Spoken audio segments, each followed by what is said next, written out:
So were the Articles of Confederation needed or necessary? And it depends on what we mean by needed or necessary. It was believed, understandably, during the time by many, that as the revolution moved on, that the 13 states all fighting a war sort of in 13 different directions under an informal continental congress, including the fact that a lot of the times the Continental Army and other forces were without provisions, and that the Continental Congress could not provide for those things, or that the states could not provide for those things or do so in a timely manner, was very concerning. And the idea was that the joining together of the 13 states under a more powerful confederated government that could manage the aspects of a war made a lot of sense. Now, that being said, as the war is being fought and as these pressures are bearing down on the Americans as they face the British Empire, and as these needs are present, there are elites who are looking at consolidating power during this time. That the creation of a confederated government that they would take place in, that they would participate in, would be an important position to hold, would be an opportunity for them in many cases. Now, this also opens up the topic of historical methodology. You know, often people ask questions and get too bold in their speculations of what would have happened if this one or these few events had been different. Some people say if this thing had not happened, if the South had won the Civil War, if this, whatever the case may have been, and then try to predict from an imaginary past what an imaginary possible future would look like. And that's bad historical methodology. Now, with regard to the Articles of Confederation being necessary in the Americans achieving their independence and winning the war against the British, we can say, based on historical grounds, pretty firmly, no. If we mean necessary to win the war, win the revolution, achieve independence and that separation, then the Articles of Confederation were not necessary to accomplish that task. Now, normally, that would be too bold of a speculation of an imaginary thing that didn't happen to an imaginary future that would have been possible from those changes. But why we can say that is simply because of the fact that the war was basically over before the Articles could take effect. The Articles went through a long process, long relative to the war, long process of discussion, debate, amending, editing, drafting, all this material, and then had to be accepted by all 13 states for it to be legally viable.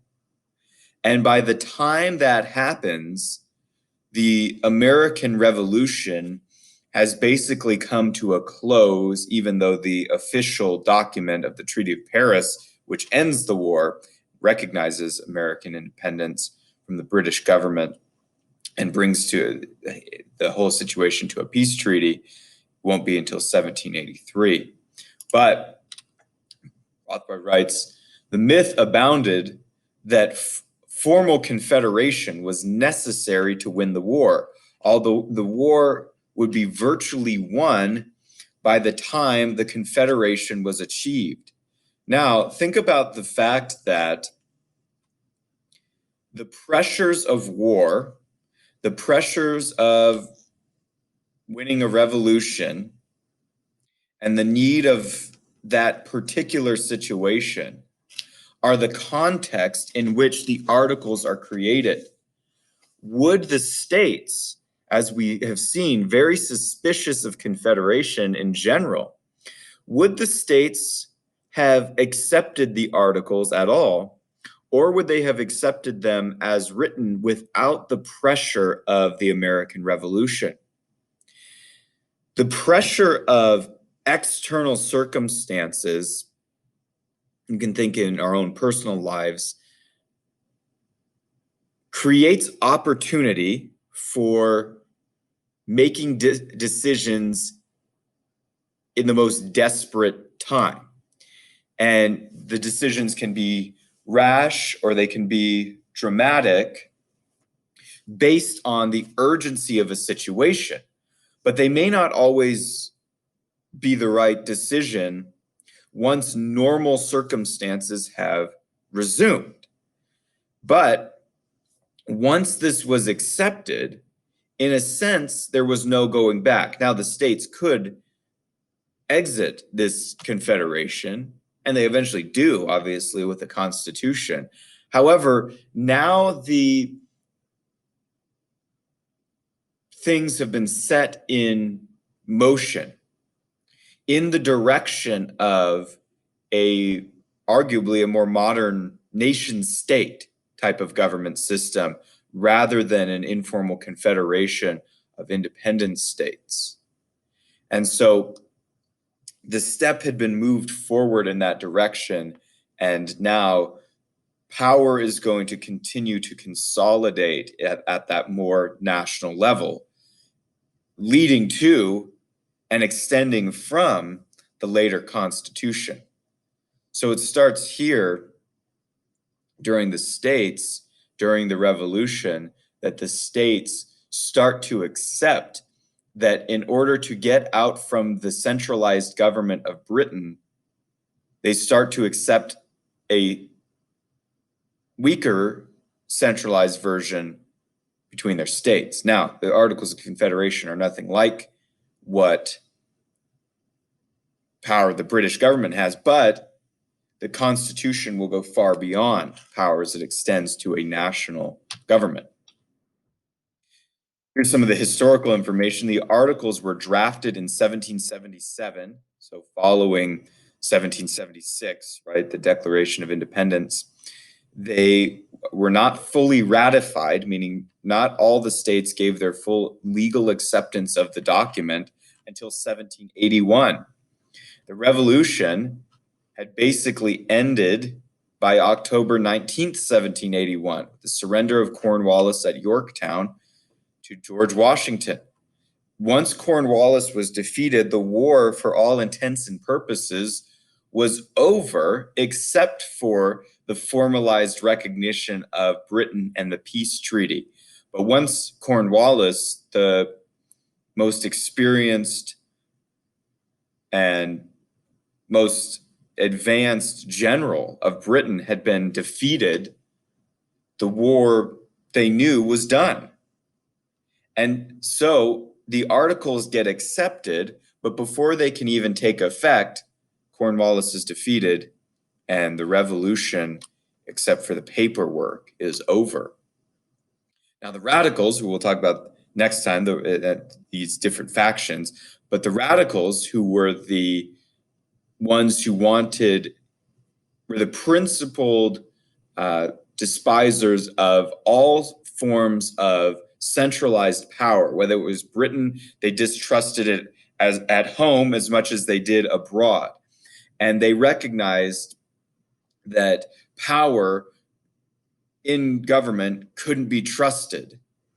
And so that being their primary belief predisposition, they distrusted government, especially large central government, but this concern began to be neutralized by the desire to win the Revolutionary War. That out of the desire and strategy to win the war against the British, they were willing that the states would give some powers to a confederated government. Now the states were still in charge. The states could still take those back. The states couldn't be taxed. The states were still in charge of the situation at that time.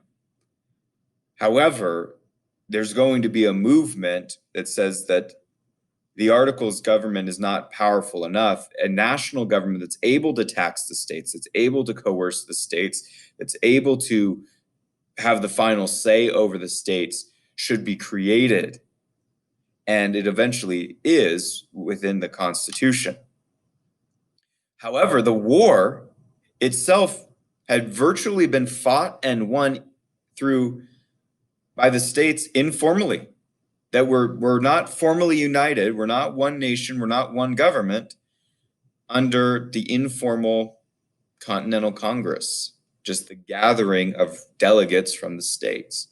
Didn't mean it was efficient, didn't mean it worked perfectly, but it was achieved. Now, obviously, the Americans had allies, organized and experienced militaries like the French, but the British were also, their empire was spreading itself too thin in all of their military adventures and their colonies around the world, that the Americans started to be a place where many believed, even in Britain, that the focus should be taken off and they should be allowed to be independent. So were the Articles needed in the sense to win the Revolutionary War? No. Were they needed because the states were going to fall into civil war? Well, under the Articles, what you more see is most of the bad things that are described about the problems. A lot of them are speculative and theoretical, like this could happen, but they weren't historical. It wasn't the experience. Now, there were problems, there always are, and there are trade-offs.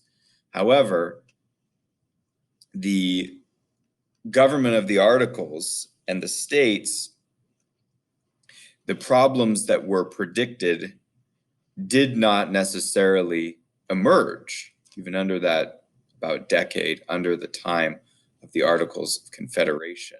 Now, next time, we're going to look at the factions of the people during this time. What were the kind of main factions of disagreement about the revolution and about the necessity or lack thereof of the Articles, and how did the views of government impact those factions, those disagreeing groups?